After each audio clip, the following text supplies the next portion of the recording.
फिर गदर मचा रहा सोना। जी हाँ, अगर आज आप सोना खरीदने जा रहे हैं तो इस खबर को ध्यान से सुनिएगा।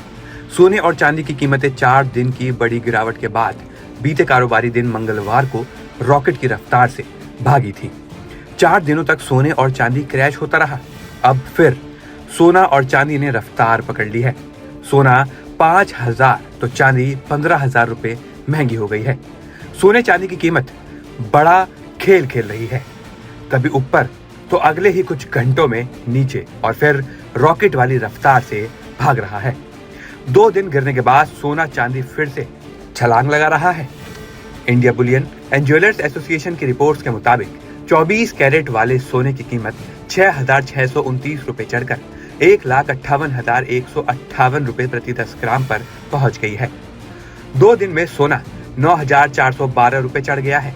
वहीं चांदी आज 9,573 रुपए चढ़कर 2,73,538 रुपए प्रति किलोग्राम पर पहुंच गई है।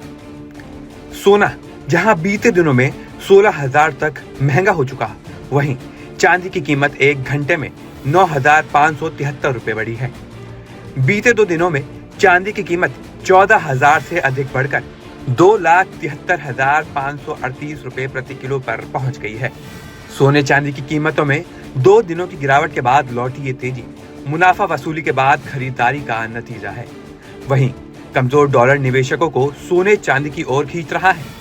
सेफ हेवन गोल्ड निवेशकों को आकर्षित कर रहा है। भारत में निवेशक मुनाफा वसूली के बाद फिर से खरीदारी कर रहे हैं, जिसकी वजह से आने वाले दिनों में इसमें फिर से उतार चढ़ाव की स्थिति बनी रहने की उम्मीद है। जियोपॉलिटिकल टेंशन, मांग सप्लाई सब पर निर्भर है। मौजूदा तेजी में चीन और अमेरिका के बड़ा फैक्टर बनकर आया है। चीन में फिजिकल गोल्ड की डिमांड तेजी से बढ़ी है। चीन ने फिर से फिजिकल गोल्ड की खरीदारी शुरू कर दी है। चीनी निवेशक लूनर न्यू ईयर की छुट्टियों से पहले सोना जमा कर रहे हैं। दरअसल 16 फरवरी के बाद हफ्ते भर के लिए चीनी बाजार बंद रहेगा।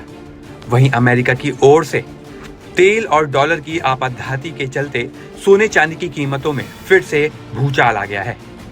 मौजूदा जियोपॉलिटिकल टेंशन के चलते सोने की डिमांड हाई पर है। दुनिया भर के देशों के सेंट्रल बैंक इसकी खरीदारी कर रहे हैं। भारत दुनिया में सोने का दूसरा सबसे बड़ा उपभोक्ता और चांदी का सबसे बड़ा बाजार है।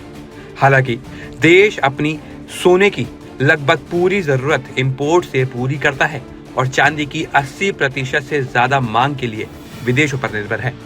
पिछले साल भारत ने अपने कुल विदेशी मुद्रा भंडार का करीब 10वां हिस्सा सोने और चांदी के इंपोर्ट पर खर्च किया था। उम्मीद है कि 2026 में ये इंपोर्ट बिल और बढ़ेगा, क्योंकि दोनों कीमती धातुओं की कीमत लगातार ऊपर जा रही है।